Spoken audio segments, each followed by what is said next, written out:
Welcome to the show, Debt Neglector, to the Popko Project Podcast. How are you? Good. How are you, man?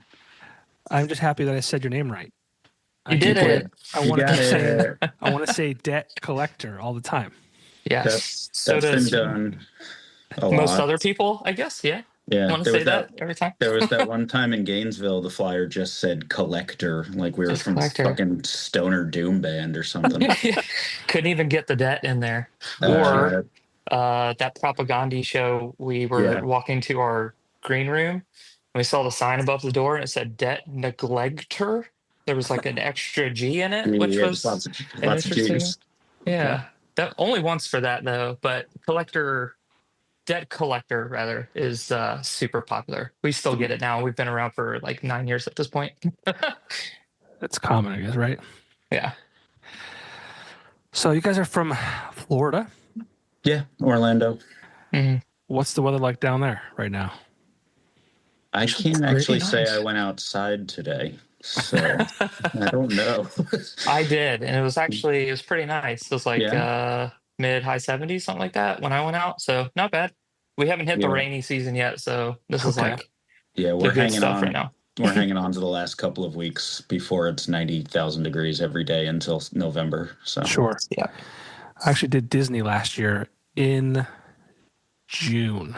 Don't do that. Yeah, that does not sound great. I think I adjust pretty well to temperature. Well, I mean, it was hot. Don't get me wrong; it was very hot. But I mean, there could be worse places you could be, I guess. I grew up. You go for it, Fister. I grew up north, and I have a vivid memory of being 12 years old and coming to Orlando for the first time and it was July, and taking the first step out of the airport onto the sidewalk and getting hit with a dense wall of the hottest, wettest air I'd ever felt in my life. Yeah. And now I've lived here for 18 years and I don't own shorts. So there's that. So you get 3 month stretches of that just walking out into it. Well, I am jealous of your warm weather. It's not freezing cold here, but it is not warm yet. This area is funny. It kind of like some days it could be like close to 70, like it was last week for a day or two, and then now today was like mid 40s, kind of dreary. But where are you? Awesome now. I'm coming live from Scranton, Pennsylvania. Scranton, that place is on the TV. Yes, I've seen that place before. Made famous by The Office. Yeah. Remember that time we went through there and we went to the mall? Did we go to the mall in Scranton? We did. Yeah. Steamtown Mall? The Steamtown Mall. There was like 4 pizza places and nothing else. Yeah, it was pretty depressing. There was a gym. Yes. How long ago was this? 2018? Yeah, 18, 19, something like that. Yeah, I want to say. Yeah, so now it's kind of like this like weird... I mean, so there's a gym in there, like you said. There's some random stores. I think the Bonton is still there, which is kind of like the anchor of that store, or that mall, rather. But there's also like a medical facility. Geisinger is in there. And there's also a branch of a community college that's in there, too. So it's weird. It's been, it's gone from the mall to, I don't even know. I think they call it the marketplace now. I mean, utilizing the space, that's good. I was up in Montreal last year, and the original location of where the Montreal Canadiens arena was that they won all their Stanley Cups and shit at is now a mall. It's kind of the same thing. It's like there's a few things, and then the top 3 levels are all a community college, and there's a comedy club in there, and that's about it. Yeah, it's that mall used to be like an amazing mall to go to. Like the Wilkes-Barre area had a mall too, and people would travel to Scranton to go to the Steamtown Mall. And then like maybe 2000, I don't know if it was 6 or 7, like 5 minutes away, kind of had this like open shopping, like I don't want to say complex, but like I forget what it's called. It's like Montage Mountain, and a lot of people move from the mall to there, and I don't think that's doing well now because I mean obviously we live in an age where people are just ordering shit from their phones, you know. Yeah. But I never got the outside mall concept type thing, just because like I don't want to shop when it's like today. I wouldn't want to go shopping, walking around outside. Yeah. You got to But see Steamtown Mall in its heyday then, yeah? I Like did. back in your childhood and whatnot? I did. I'll remember like my first or second visit there because like I grew up in the country out in Hunlock Creek, Sweet Valley area, which is probably an hour away from Scranton. Mhm. So I mean, like going to the Scranton area was a big deal. True. My Yeah. buddy and I went to the Steamtown Mall, and he was parking, and he parked his car and scraped his parents' car against like a divider of some kind or a pillar. That was traumatic. Sticks with you for the rest of your life. Yeah. I was all about telling him. I was like, just say someone hit you, dudes. But he was like, oh, I gotta be honest. I'm like, okay, that's probably the better move there. But That's admirable. yeah, you know. Oh, I once spent the first 3 innings of a Mets game in the police station underneath Shea Stadium. And I got into a little fender bender at age 16 in the parking lot trying to go to a game by myself. Oh boy. Oof. I had like just got my license. My dad was pissed. Oh, yeah, of course. Now you said before we started recording that you spent some time in Tunkhannock. Yeah, Lake Cary. We used to spend summers there when I was like young, between like 6 and 12, something like that. Small world. Yeah. We used to go to, what was it, Scranton Wilkes-Barre, the minor league team? Was it Red Barons? It was Red games? Barons at the time. Now it's Yeah. the Rail Riders, which is a Yankees affiliate. Gross. I'd have to agree, but they are one of my clients for my full-time day job, so I have to.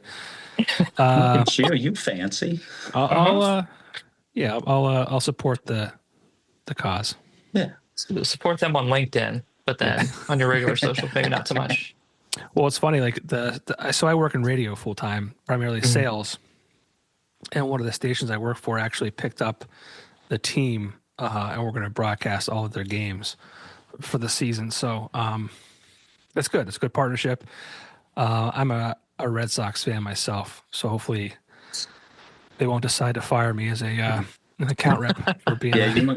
I just don't like the Yankees. You might have it worse than me having to work for them as a Red Sox fan. Yeah, well, you know, they help pay my bills, so Yeah. There you go. I'll support the team. I'll attend games and take my son and family and all that kind of stuff. So it's good. It's good. I you know it could. I was gonna say it could be worse, but I guess it couldn't be worse.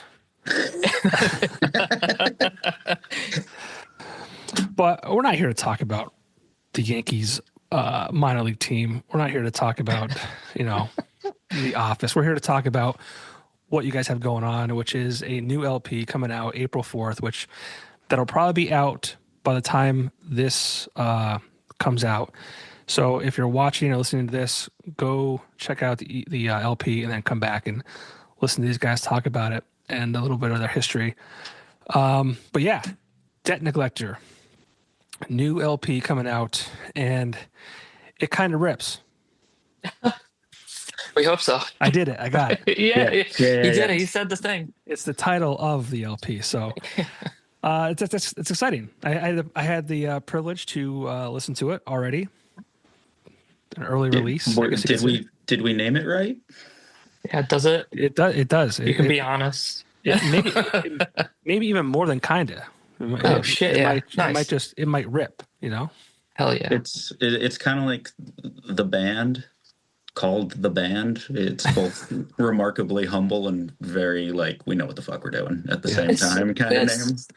It was so silly. We did a shirt before it became the title of the record, and it was just like the Dare logo rip. Okay. And it's just like DEBT for the Dare stand-in, and then it's like to keep your kids off drugs or whatever that part is. We didn't know what to put, and we were throwing stuff out. And I think Kind of Rips came out, but like adding extra letters to make it super obnoxious, Sure. And I don't know if that's exactly why that was in the running for the record title. Alex came up with that, and then at some point, like me and Burns were just like, we're calling the record this. And Alex was like, no, that's a stupid name for a record. One, it's already on a shirt, and unless you can convince us you have a better title, go for it. And he spent 6 months trying, and he didn't. So that's what we named it. Here we are with Kind of Rips.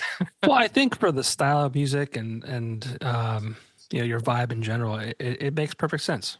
Yeah, I'll also say too, like we've been very serious and dour in our subject matter like forever, and Hmm. that hasn't changed lyrically, but we wanted to at least provide a little bit of levity on this one. Yeah. So we've got the name. There's lots of stupid sound clips tucked in, all D4 style, and yeah, we kind of just wanted to lighten the mood a little bit, if only for our own sanity, as things actually get worse. It seems like it, right? Man.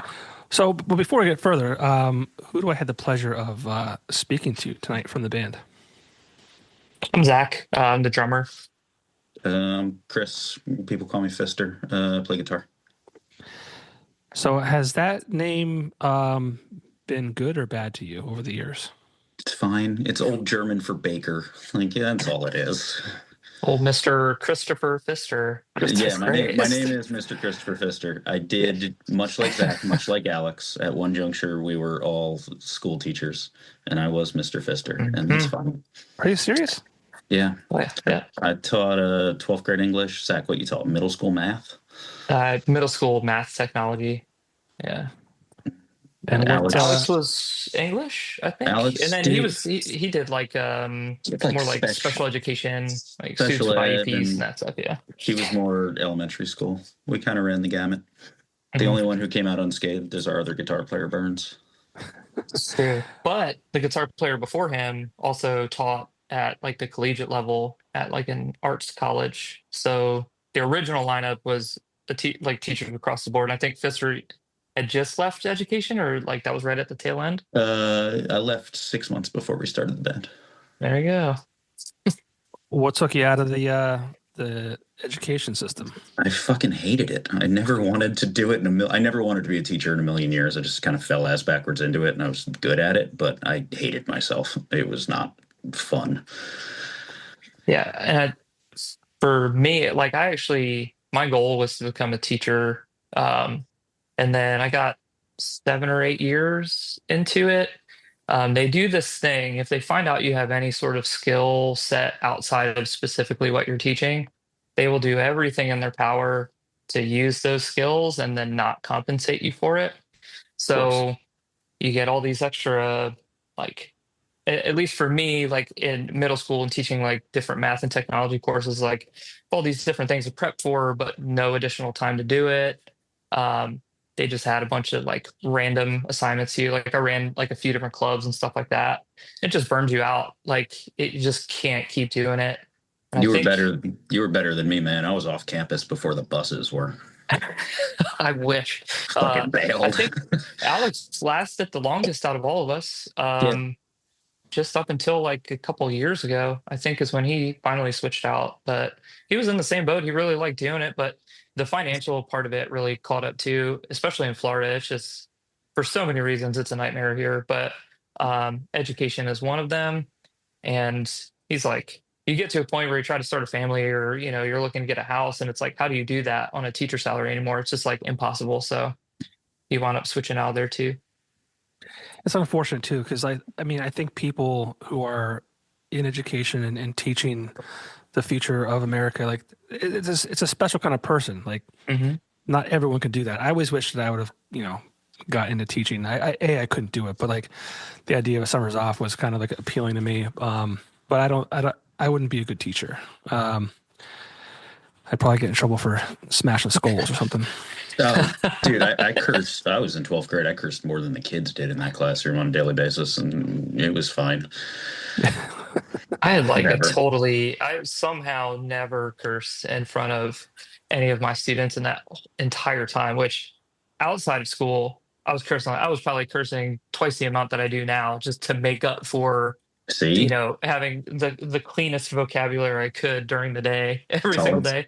it's all about balance. You just gotta. This I is also it. I was teaching 18-year-olds. You were teaching like 11-year-olds. That's That's That's gotta be a challenge though, especially today. I don't know. Oh, it's tough stuff. Like we have a couple friends who are still in education, and it's just a struggle every single day. It's like demonstrably worse for them, even since I got out a few years ago. Alex got out a couple years ago. Every year, it somehow gets worse for teachers. I mean, that's the goal. Part of it's to make it so bad that they can finally privatize it, right? But it's like just this group of people, or like altruistic people who are sticking around for the kids, and it's like even they are suffering right now, like trying so hard to stick with it, and it's just really tough. Well, I think it goes back to parents too. I don't think they make it any easier. Oh yeah, not at all. You know, their kid's an angel. They don't do anything wrong. It is. You have a decent amount of that, and I can't speak for it currently. But honestly, I think you wind up hearing about those parents, like quote unquote, just because you don't talk about the ones you never hear from. You know what I mean? It's like it just winds up sticking out a little bit more. It definitely was present, but beyond that, it's like there's some of the bureaucracy and stuff, and a lot of it too is there's like a lot of infantilizing that happens, and just there seems to be this like general disrespect for the profession as a whole, and people who are in the profession of teaching. And you'll find that out too if you go to leave teaching and try to do anything else that you know you're qualified for. You'll get laughed out of every interview if you even manage to get an interview. It's like a legitimate struggle trying to find other types of work. The hardest thing to do is get a job that isn't teaching when your resume says teacher. Really? Yeah, for sure. Why do you think that is? Well, I don't know.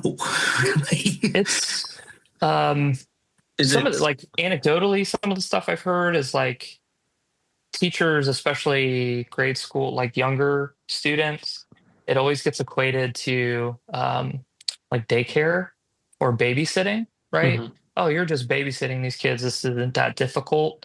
And that's what I meant by like these professionals being like looked down on or infantilized, with the role that they're doing. And I think people don't see a connection of like transferable skills of managing 20 to 30 people every single day and keeping everything organized and running smoothly, making sure they're learning and like performing well on all of these different tests that get thrown at you. And, that's a lot of work. It's like the toughest thing I've ever done. I think we need a good rebrand here. I think people's that are trying to get out, just make your resume say project manager, and it's fine. You can successfully manage team of 30 people. Yeah. That's what I was thinking. As like if I was 30 different people 7 times a day. Yeah, if I was like a hiring manager, I would be like, okay, these people like have managed 20 to 30 people at a time. And short-term schedules and long-term schedules and paperwork and all that data and all that fun stuff. And it doesn't seem to matter half the time. Yeah, it's a tough one. Once you're out, you're out. And I let my certificate expire almost immediately so I wouldn't accidentally fall back into anything. That's funny. I relapsed real quick, but it lasted about 2 months. Yeah. It was did. It was because I was working a job that was paying me like $9 an hour. Yeah, and I was like, well, this isn't going to work. So I tried teaching again. I was like, well, okay, confirmed. That definitely doesn't work. So what's next? Well, let's get back into the band. Obviously, the teaching is behind you, and the new LP comes out again April 4th. Talk a little bit about the band itself, the history, and then we'll get into this new record.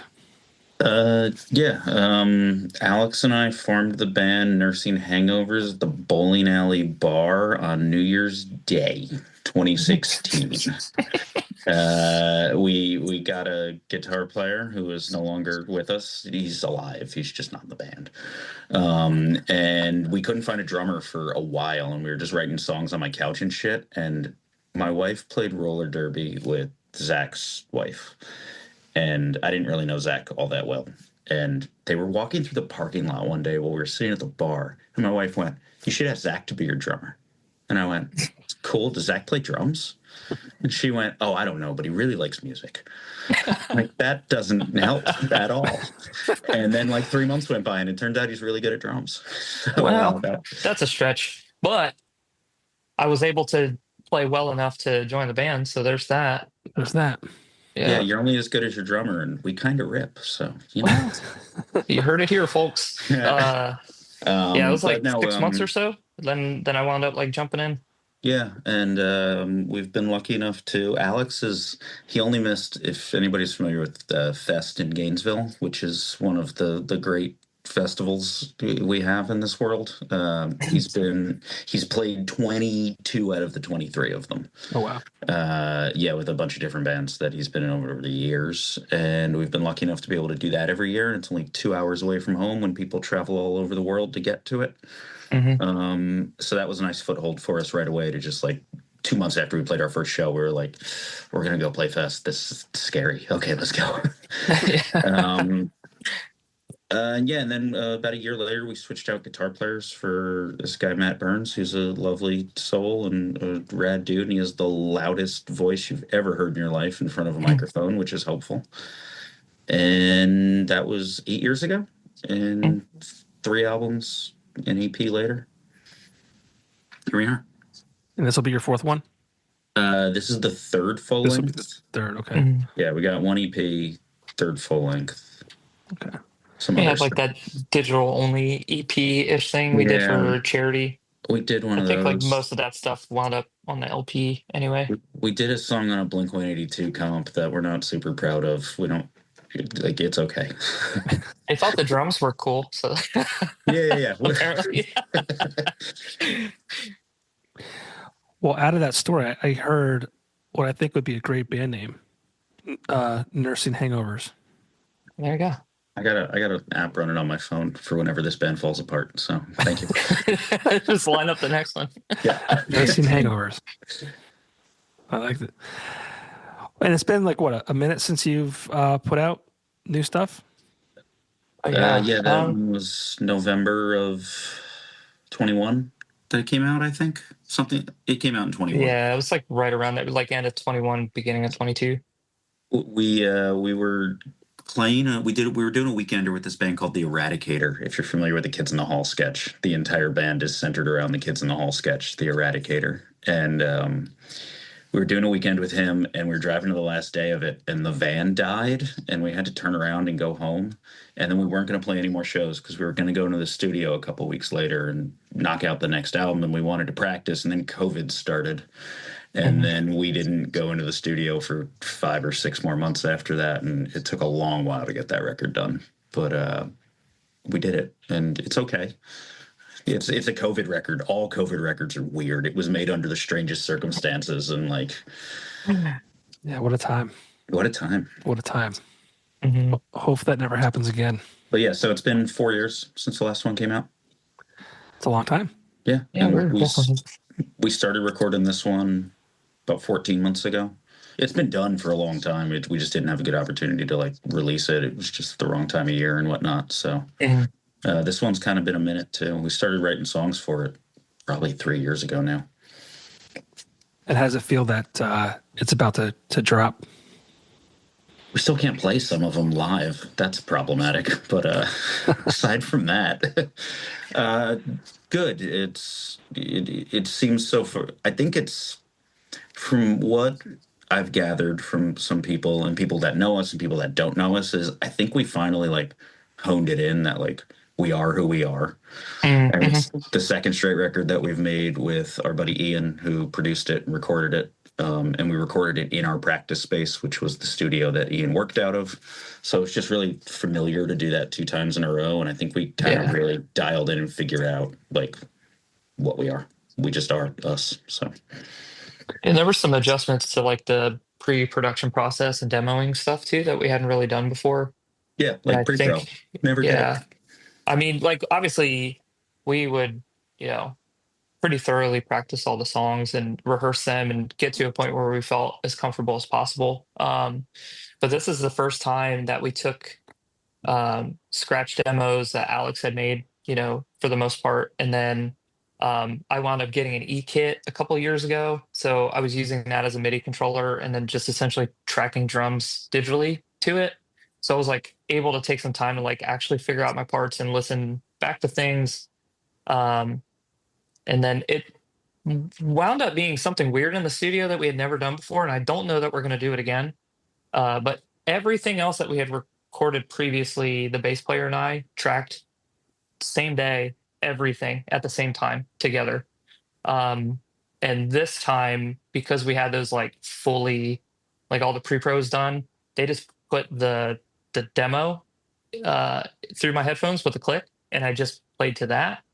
And then Alex, the bass player, vocalist, wound up like tracking his stuff after that. So like we did a bunch of new stuff this time, and it's been done for so long. I think we're just like really ready for this to be out. Yeah. It's been done for so long too that I've forgotten most of what we're talking about. I completely forgot that's how you recorded the drums this time. Yeah, it was, it's I guess weird just because we had done it one way for so long. And like Alex and I have been locked in from the first record. Like the first day of tracking Atomic Land, I was like 15 or 16 or something songs. You guys did like 16 songs in 9 hours or something. Yeah. Just 2-3 takes of every song every 30 minutes, and one of them was right. Yeah. Pretty like we rad to just watch. knocked it out. And that's an experience too, where, like, oh, okay, this is actually going to be something. Like the fact that we're able to lock in like this.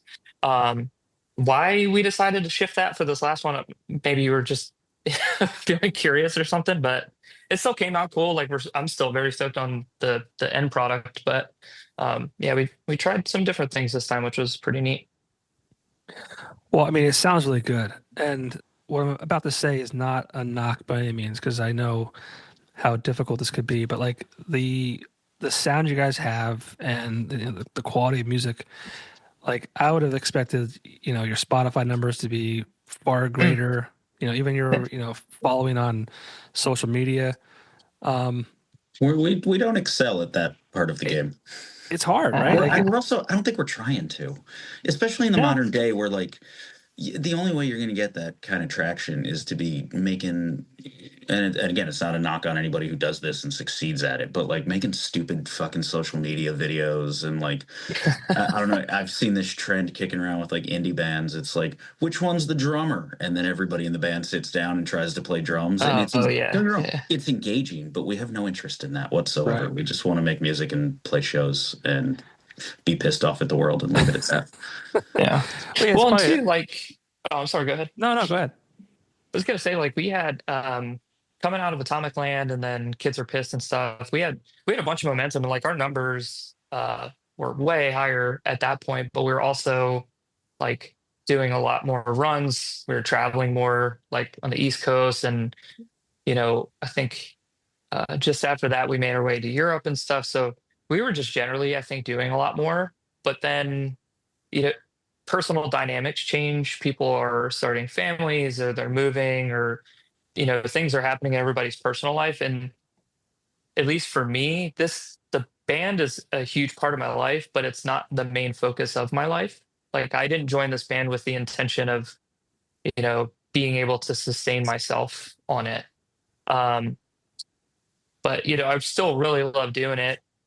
But to Fister's point, it's like I don't know that any of us really have the motivation to do the social media stuff, or really put ourselves out there like that, because it would feel sort of disingenuous for me. Like I don't make content like that. I have no interest in making content like that, so it would feel pretty forced. I think the rest of the guys might feel pretty similarly to that. I can't really see them making one of those types of videos. No. Not at all. No. Well, it's probably a generational thing too, to a degree. I'm not sure how old you guys are, but I mean. Well, I was kind of gonna say something similar to that like Zach isn't there yet and Burns isn't there yet, but Alex and I are in our 40s. We got jobs, we got wives, we got mortgages. Alex and Burns have kids. Zach and I don't, but like we're not going to be huge all of a sudden one day. It's 2025 and we're 40-year-old men in a punk band. We're not going to be big. Like, we just want to make good music, and when we go play it in front of people, we want to be the best fucking band at the show, and that's what we put our energy and our efforts into. But I think that comes through. And like I said before, it's hard. It's a hard game to get into. I'm in the same boat. Like this is very much a passion project for me. I have a full-time day job and wife, 2 kids. I mean, I always say I need to start doing these earlier in the day, because come 9:00 on a weekday, like I'm shot. When I saw 9:00 was the time, I assumed you were West Coast. Yeah, dude, I absolutely thought you were just like California or Oregon or something. No, so I do my best to, do this at night when my kids are asleep. Mhm. Work, come home. I was at baseball practice with my son tonight, but my wife and I put my kids to bed. Read the books, do bath, do homework, all that kind of shit. So this is very much like Mhm. This is your decompression and your unwind and your. it is, Yeah, but that's it's good. definitely like 9 o'clock at night. I'm like, oh man, I'm No. tired. But I I love was it. on the couch watching movies, doing my best to not have too many cocktails where I couldn't talk. So yeah, we're all in the same boat. Are you having drinks? No, I had a glass of wine while making pasta at Ooh, 5:30. I know, I'm just getting into wine. I'm grown up. that's Look at me. so I wish I could do fancy. that. I love it. I wish I could. I hate wine and I So do hate I. scotch. Huh. I don't I'm not know. huge on scotch. Yeah. I But don't know. yeah, I'm also like fucking poor right now. We played South by Southwest a couple weeks ago when it was, and that Austin took all my money. Yeah. Still trying to That's recoup that one. accurate. Happily so, but yeah, Right. this is the equal and opposite reaction. I cannot get my phone to stay up straight. Just ignore me for a It's minute. all right. You're good. Oh, keep messing with it. I like that. Fucking give everybody seizures. Yeah, there it is. I was I'll gonna put say, man, you've put a been killing warning. it though. You're like over what 200 episodes over the last handful of years. Yeah, I this will be episode once it comes out. I think 228 or 29. Hell yeah, that's great. Yeah, that's incredible. Thank you. I try to stay consistent. Now he's sideways. I am. Oh. It just fell, so I'm just laying on my desk now. Oh, there we go. Yeah. This is gonna be a hell of a thing to clip. Oh, I'm a mess. Hold on. There we go. Because that's my content is like a still image of the podcast release, and then I cut them into clips using AI technology. The future is now. That's my content. I don't do the TikToks. I don't do the same as you guys. I'm old. I'm tired. I'm not that funny. It's just it's not in the cards. I hate the camera being on me. It's like this is fine, but like putting a phone in front of me, that's just really weird. Yeah. Honestly, kudos to the people who have the energy to do that kind of stuff. That's yeah, awesome. I'm jealous. Part of me is jealous, but part of me is here's where it is. Hopefully, people watch and listen and learn more about the bands I talk to because that's why I love doing it. I love being introduced to new music because before your team reached out to me, I didn't know about Debt Neglector, so this is a good find for me. Yeah, that's awesome. We're glad we were found. Yeah, where did the name come from? If memory serves, and this could be fucking revisionist history, but I remember we were kicking names around in a group thread. I don't even know if Zach was involved yet. I don't think you were there. No, I don't think kicking so. names around in a group thread, and we were just spitballing just the worst things. And somebody said Debt Collector, and in the course of the next 4 hours, I went to go get money out of the ATM, and the ATM ate my debit card because I had a credit card through the same institution that was severely overdue. So it ate my ATM card and wouldn't let me do anything until I gave them money on the credit card. And then I got home and opened up the mail the same day and had an envelope from the DOT that basically said, "Hey, your license is suspended because you didn't pay these parking tickets." Oh. And I suggested Debt Neglector to the group.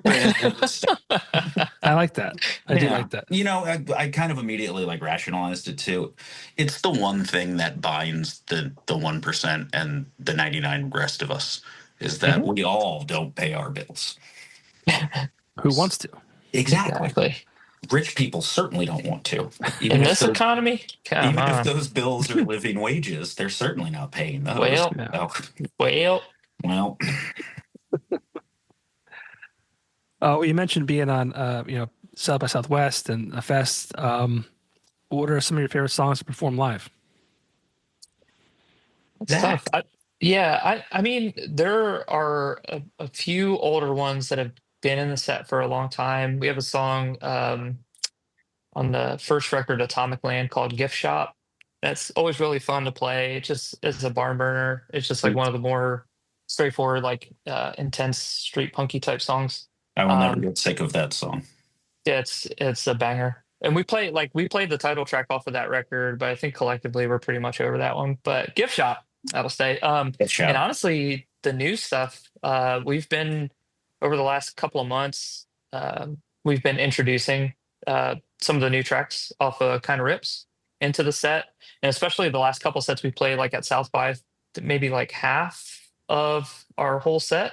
It was all new songs. So just like really enjoying those and seeing like how people are reacting to them and just getting feedback after our sets with the new stuff has been really cool. Yeah, we're getting better at them too. The only way we're going to do that is if we keep playing them. So I'm a big fan of a song off of Dirty Water, the COVID record before this, called Least I Could Do. That's kind of a set staple. We play that every night.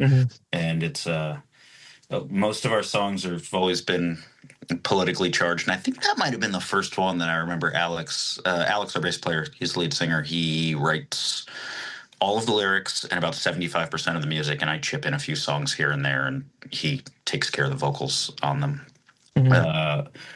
But that was the first song I think I remember where he was like, "This one isn't political. This is about my dog dying." And it was like, "Oh, we've all been there, buddy."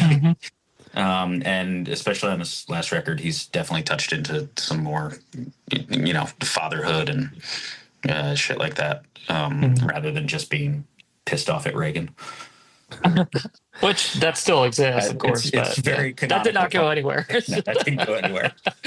Well, that's a good segue. I mean, a lot of your stuff is obviously political. I mean, I think that's like the punk ethos too, right? Talk a little bit about that as far as being politically charged and a lot of your stuff being that kind of focus. I mean, Zach, you're better at articulating these things. We only have, so much power as 4 individual people. And it's a good way to express anger and at least maybe enlighten some other people along the lines that might not know. I feel like anybody that's listening to us probably already knows what we're talking about. We're not like educating people and like turning them on to things. But it's always nice to know that there's other voices in the crowd that feel the same way that you do. It always feels it's like a response to the environment you're in, right? It's like, I don't think Alex necessarily walks into his process with like, I need to talk about this thing. I think he creates short lists for himself, and like current events are happening, or it could be historical things that are tying into, different events we're experiencing now. And then it always seems like really organic, right? So the 4 of us are very much aligned with each other politically, like socioeconomically, that kind of deal. But none of us are prescribing to Alex what we want these songs to be in terms of like lyrical content or anything. But we know, like I said, like we're very much aligned with each other. So, all the songs that he winds up writing, we all connect with them in the same way. And it's like, if we're connecting with them, that means the people we want to connect with outside of this band are likely going to be connecting to that same thing too, right? But it's been cool in this last one with him getting, more personal. It deals like mental health stuff, which has been a recurring theme. But even into his family thing, because it's like his family growing, he's not just thinking about how this stuff is impacting him personally. He's thinking about how it's impacting his wife, his child, like, even in the far future, what that could look like for them. So I think that part of the lyrical process for him is like evolved quite a bit. And I think the message of our band is still very much political, but I think it's also demonstrating that the political stuff that we're reacting to is just, it permeates every part of your life, right? Like your personal life is completely surrounded by politics, whether you view it that way or not. Yeah, and then there's a song on the new record called "Makeshift Tourniquet" that I didn't know what the fuck that song title was supposed to mean right out of the gates, and then he was remembering not so fondly about training he had to go through as a teacher about inevitably when one of your students gets shot while you're at school and you're teaching them, here's how you make a tourniquet out of your belt or anything else you can find lying around the classroom. That's the best solution we have other than actual gun control. So good luck again. That's scary. Yeah. I mean, it's real life shit that you guys are writing about, and it's there's definitely not a lack of content, I guess you could say.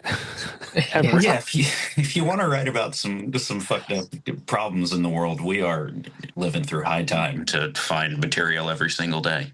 Yeah, I don't know if I'd go as far as calling that a silver lining to any of this bullshit, Sure, but of course. it is right for the picking for sure. There's a song on the last record that's about that time they accidentally set off the nuclear warning thing in Hawaii. Yeah. That like, oh, we sorry, we pushed the wrong button. There isn't actually a nuclear attack coming. Sorry for that hour and a half of your life where you thought it was over. There's a song about that. Maybe Alex will write a song about fucking texting war plans. Who knows? Yeah. I think, as far as bands that are, that have political ties to them, not ties, but content, and SNL, those are the winners. Yeah. So I had not thought about that, but yeah, that is spot on. Yeah, that's what I always say. I mean, their jobs are made easy. Yeah, the material writes itself. It does. So much of it, even like the real life stuff, is just like sometimes it looks like an SNL skit. It's like, is this really happening? Is this real? Yeah. You have to double check that it's not an Onion article that you're reading. Yeah. Ridiculous shit. The chord changes don't write themselves though. We work damn hard on those. Of course. You gotta make up for that somewhere. Yeah. I think I know the answer to this question, but I'll ask it anyways. Are you ever worried about kind of alienating anybody due to the content? No. We have a shirt that we made forever ago. I might have it in the closet back there. I'm not going to go looking for it right now. It's just a Dead Kennedys ripoff, and instead of DK, it's got DN. And on the back, instead of Nazi punks fuck off, it says racist pricks fuck off. And instead of a swastika in the circle, it's the Republican elephant. Although we made that like 7 or 8 years ago, we could just put a fucking swastika there now too. It still holds true. Yeah. But the rationale always was, and I've never had this happen, this is just a scenario that's played out in my head, but if anybody ever tells me that shirt's awful, I'm going to tell them, is it worse than racism? Right. Yeah, that's basically my rationale, is if we're going to alienate somebody, then you don't fucking belong on this side anyway. So right. Well, I think too, it's like delivering this sort of message through music. I think we're actually setting ourselves up to prevent the alienation. Because if someone reacts to just the instrumental part of the music and enjoys it for whatever reason, and then decides to listen more closely to the lyrics or reads the lyric sheet or whatever, it's like, I think people in that position may be more likely to want to learn more about that. Like, how did I connect with this thing, but now I'm so put off by the lyrics, right? And I'm sort of the mindset, like, I'm not an apologist for any of the people in the way that they voted, but I think there's so much strength in like pivoting what's happening right now to like not a cultural thing of like working class people fighting each other, but like working class people fighting the non-working class, like the ownership class, right? So the only way to do that is to find common ground with these people. And I think education can go a long way. But that's also like, while I reiterate, being able to deliver these types of messages through music, I think is giving us that sort of opportunity to have conversations with people before they get alienated and keep going down whatever that particular path is. Yeah, on the far right side of things. It took a lot of bootlickers 30 years to realize Rage Against the Machine wasn't on their side. Dude, I was thinking about that as I was talking through it. I'm like, this kind of happened, but like in the wrong way. Yeah, so if we're lucky, 30 years from now, somebody who likes us will realize they hate us. That's fine. Yeah, that would be sick. I think it's so much worse now. I mean, I feel like it's all we are consumed by is politics, and it's more so now than ever before. We were just talking about this practice last night. That I'm better. I'm really good at compartmentalization, and I'm not ignorant to what's going on, but I'm also not going to inundate myself with it for a little bit of sanity. And Alex and Zach were talking about their struggles and balance of not doom scrolling themselves into unyielding depression and shit like that. I can't not know. I know. It's like, I'm not uninformed, but I'm also not trying to find out anything more than I need to. No, yeah, and like Fister, like he is really good about balancing those things, and like setting up some sort of boundary to protect his mental well-being. Alex and I are very much the opposite of that. We just destroy ourselves with everything. Self-flagellation.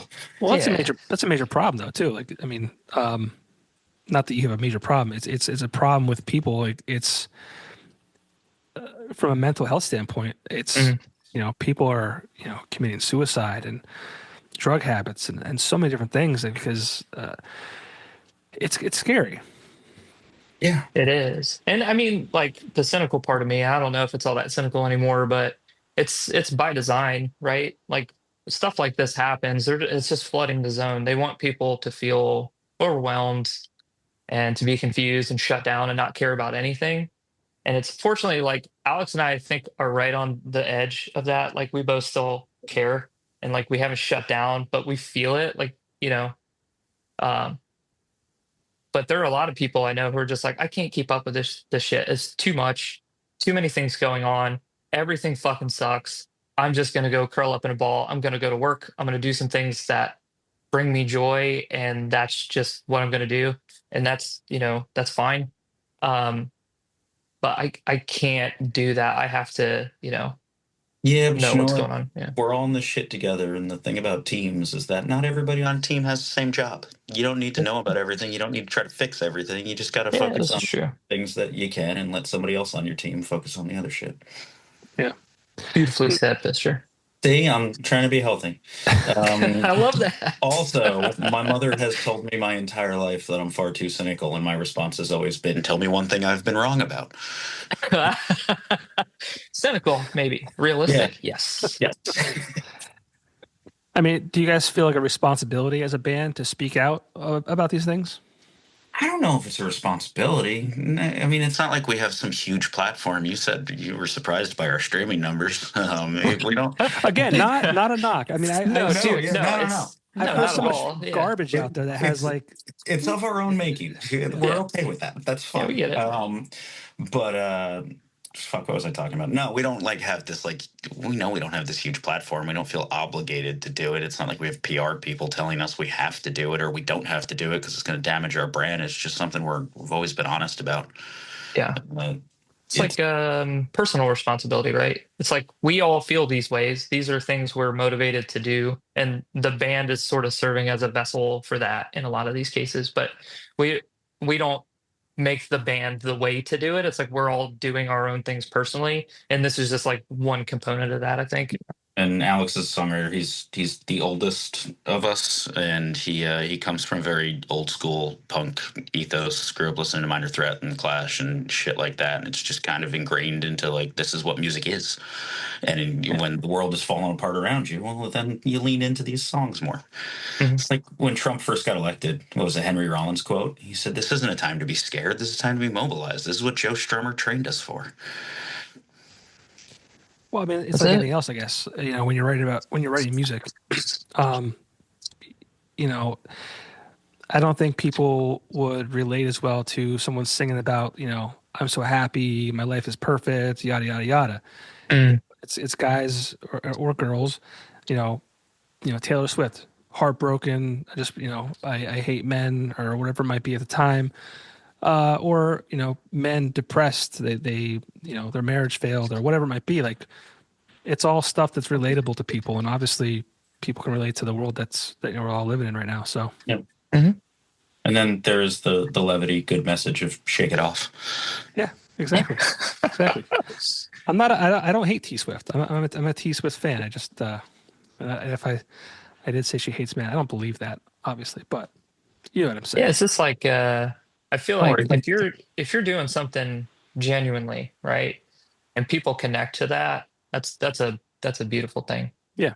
Whether it's Taylor Swift or the people who are at our shows or whatever, any sort of connection like that is such a cool, like transcendent thing.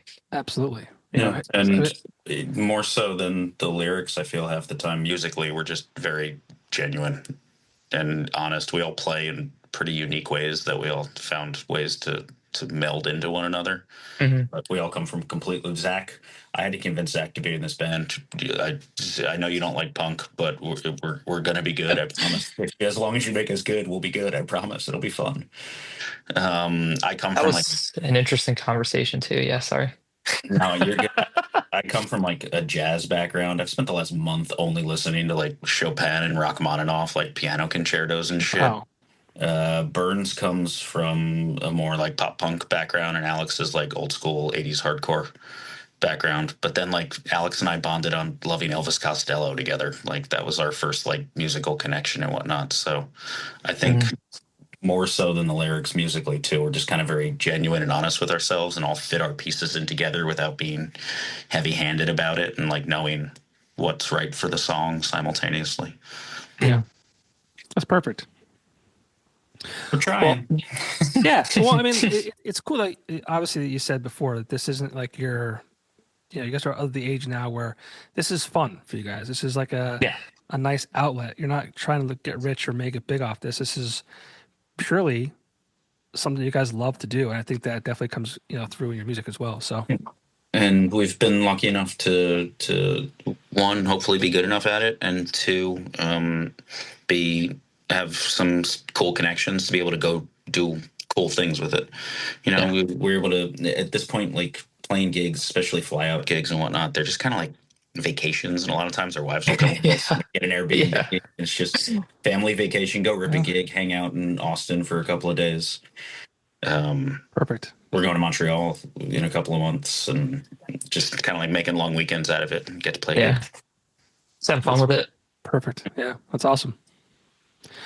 Well, I'll let you guys go in a little bit. Just wanted to talk about the new record real quick. Yeah. I have two favorites of mine off the record: "Adios Amigos" or "How to Self-Sabotage Without Even Trying," and "Evening News." Oh yeah, nice.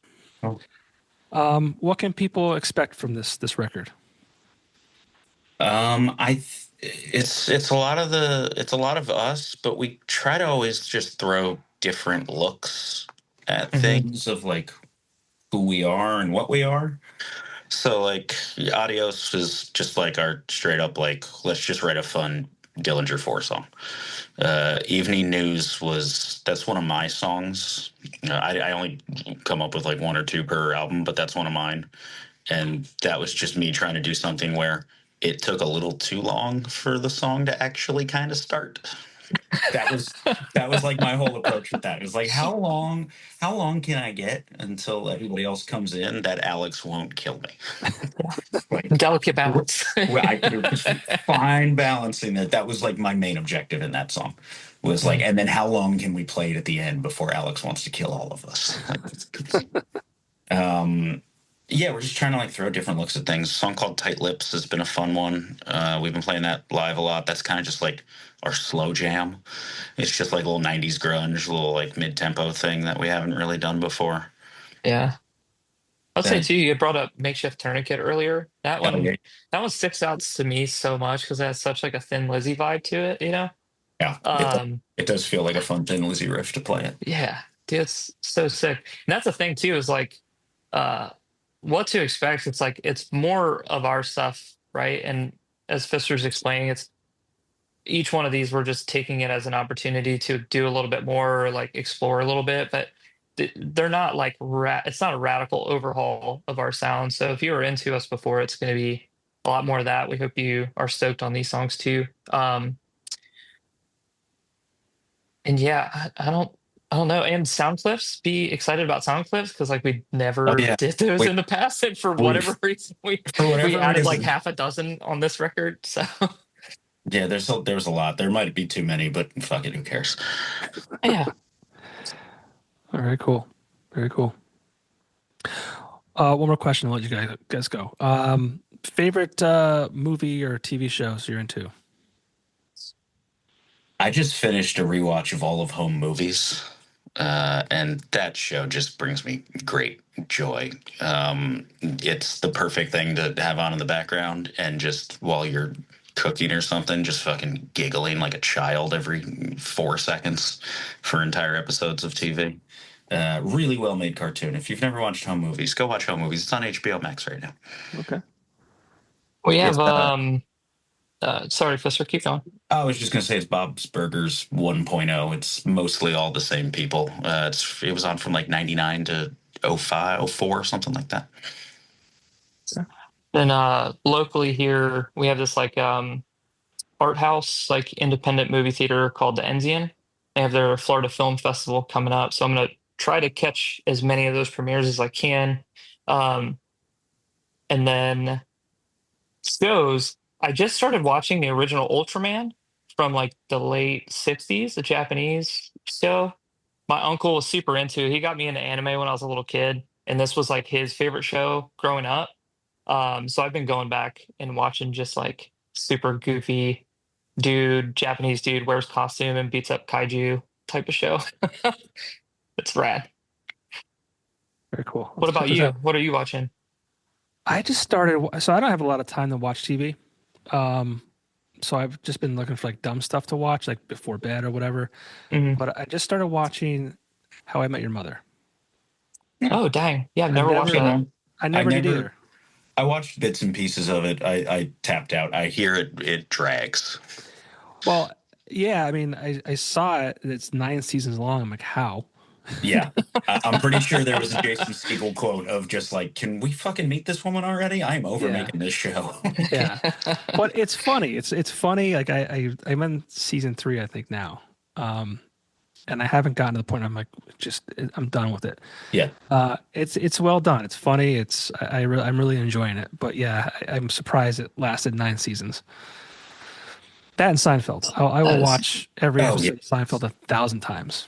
Same. Worse. Yeah. Like that with Parks and Rec or Office, like all the typical millennial shit. I actually put Seinfeld on when I'm like laying in bed because I don't have to watch it. In my head, I can hear it and know what's going on. Mm-hmm. So I will fall asleep because if you start giggling about visual gags you're not even looking at. Yeah.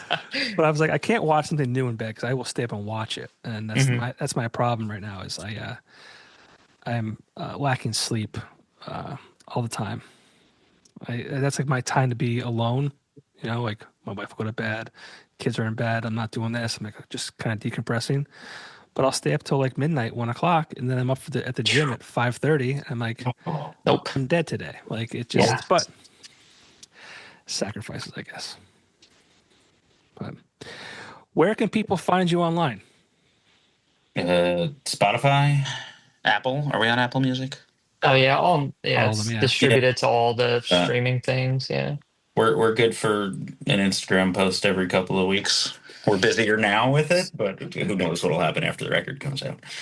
It's just probably the main one in terms of like what we're actually like monitoring and stuff. Like in the Instagram is probably like the best one. Yeah, that seems like the creative outlet when you want to like music and stuff that's not political based too much. It's kind of like a nice place to live. Yeah, it's like the show flyers, video clips of us playing sets and stuff. Yeah, it's pretty. I mean, it's like what you would expect for most places. No meme videos. None of us trying way too hard. But if you want to stay up on like what we're doing, that'd be a good place for it. Yeah, we also have a buddy in Orlando who is good he has an extra phone for just filming shows. He'll set up a tripod and just film every single band at every single show. And then just kind of casually uploads a lot of them to YouTube. So you can find us doing a bunch of 90s covers from like 2021 on YouTube if you're looking for. Yeah. Get the back catalog. Yeah. Awesome. And then as far as the record release, I mean, any big plans once that comes out? We're doing a weekender this coming week, which is the weekend before the record comes out, with our buddy John Snodgrass from Drag the River and a band called Virginity from Orlando, and Wolfface is in on a few of those shows. So we're doing a little weekender and an Orlando brunch show for that. We're going to Montreal to play Pooza Fest in May. We were up there in 2018, and we haven't been back since, so that'll be fun. Love Montreal. And hopefully some flyouts or something throughout the year, maybe like an East Coast thing. After that, we don't have a ton else on the books. I think we're going to be working on a cover set for Fest. Those always take more time than you'd like. And yeah, that's it. Just trying to get better at the new songs so we can play more of them in front of people.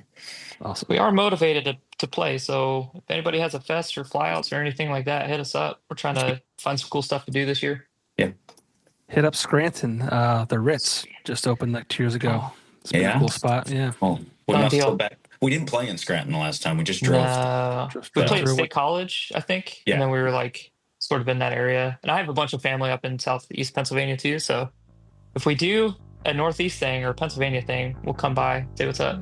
Yeah, hit me up. That's awesome. Cool. Thanks, man. Well, Debt Neglector, album titled Kinda Rips, due out April 4th. I'm excited for you guys. And thank you so much for your time. I really appreciate it. Yeah, man, thanks for having us. All right. Take care, guys. Too. See you.